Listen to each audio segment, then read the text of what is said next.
fight his way back into this final. It's going to be tough. And that's the beautiful Waterford Crystal trophy for the winner. Yes, and I think it's been great here this week. Thank you, FRAME-14. People have come down and had their photograph taken with that trophy. It's been a really good idea, good innovation. Some nice photographs for them.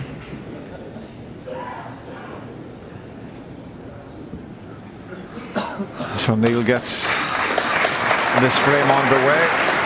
He'll be hoping it's the last frame in this year's BGC Masters.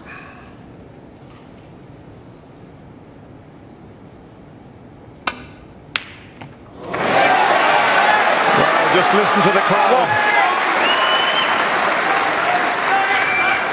Well, they certainly appreciated that long pot. They want some more of this final. They don't want it to finish just yet. And maybe Shaun will relax a little bit now and just show us what he's shown us all week here.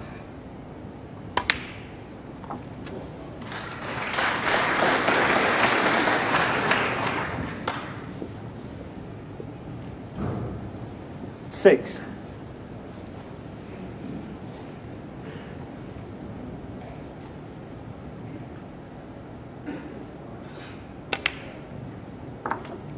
Seven.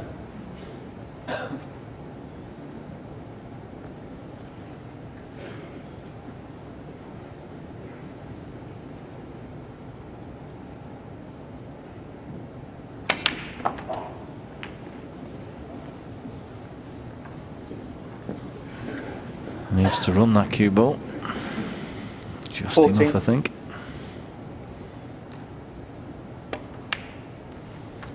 15.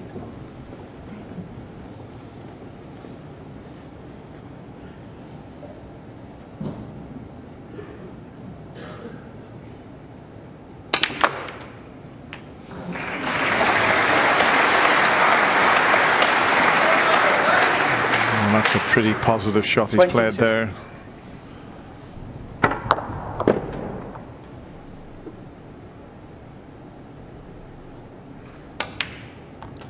$23. He's got to play near perfect snooker. Can't afford many mistakes.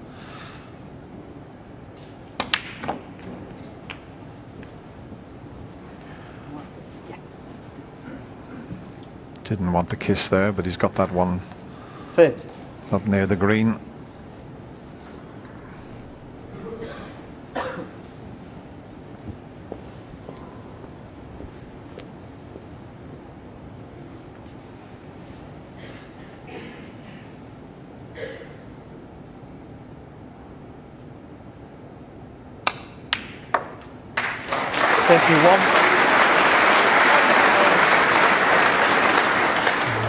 A little further back he would have taken the yellow and gone straight into the reds just behind the pink. I don't know whether he might still be able to do that. Yeah, I think he is, Dennis. I think he's going to try. Yeah, just a bit too thin for that shot.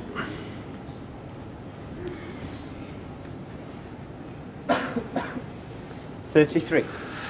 Well, it's a pretty good start, but it looks like he's going to have to play a safety. He looked at the potting angle of this. It's a very thin one, but 33 in front, just stick a good safety in. And that's not a good safety. Shaun Murphy, 33.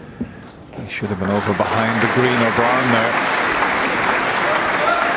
Yes, the only thing is sometimes if you leave your opponent hitting the side of the pack, you might just get him to knock one over the corner, but the way Neil Robertson's played today, that hasn't happened very often.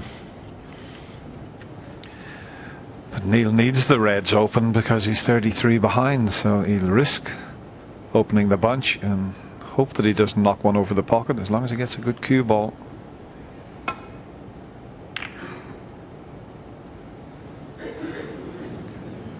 That's certainly opened a good few of the reds up.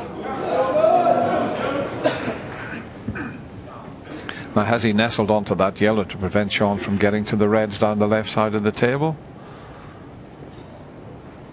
Well, one of them is covered. The right hand of the two is okay. Another test of Shaun's cue action here. Beautiful. Absolutely beautiful.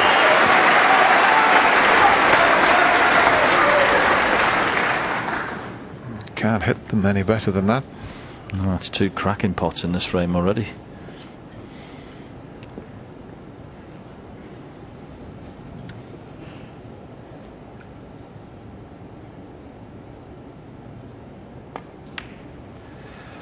His nickname is the Magician. Rob Walker introduces him. The Magician.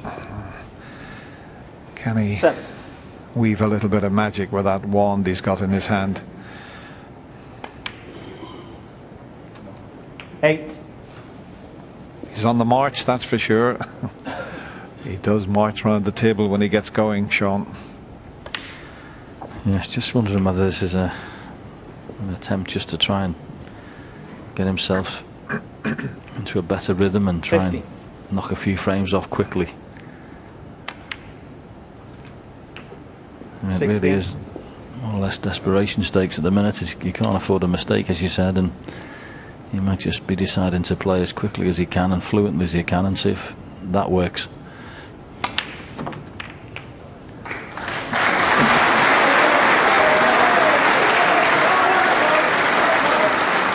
$23.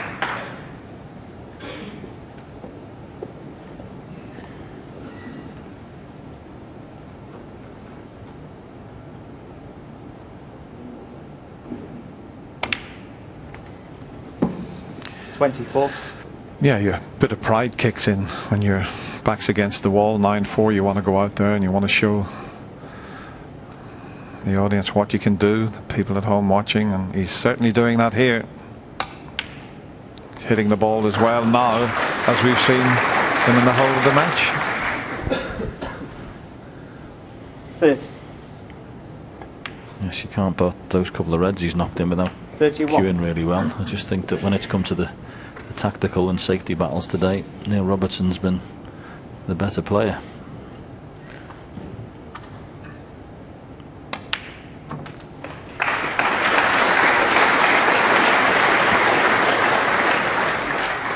He's already made 2 38. centuries in this final.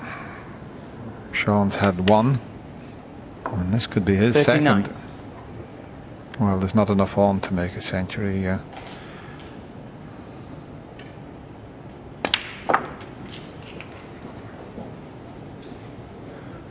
Yeah, just enough if he can clear up with high valued colours.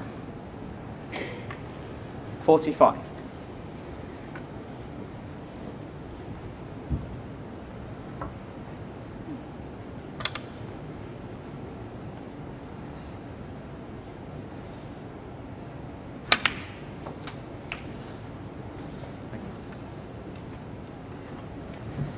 $46.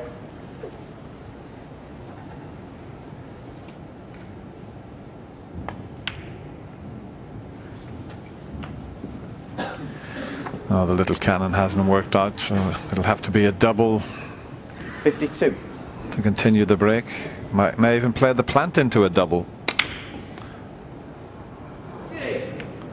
No double, no treble, but he's done what he has to do.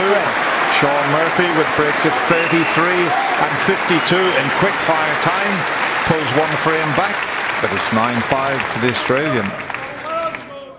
And he's certainly speeded it up a bit. And Ken, you were reflecting on a match in days of yore when actually speeding the pace up might have helped. I remember watching Steve Davis play an old compatriot of mine, Eugene Hughes, in the Grand Prix many years ago, and he was 4-1 down or something, and all of a sudden Steve was like 1 feather shots running around the table, and then when it got to 4-all, he slowed right back down again and lost by 4. But it was the psychology in it that he tried to, as John said in commentary, that he's trying to just get into a little rhythm. And I mean, when he gets in around the balls like that, you can really speed up and pots them really fluently. And that's what he has to do. He has to score really quickly, get a couple of frames on the board, and then try and exert a little bit of pressure on Neil Robertson. Yeah, frankly, he's got nothing to lose at this stage. He's really got to go for this, Steve. Yeah, he has, but there's no point in playing totally outrageous shots, because he knows full well that if he plays a decent game and then gets his rhythm amongst the balls, he can still turn over a few frames on the trot. The problem is obviously that the guy in front is playing great stuff, so it needs him to completely seize up effectively.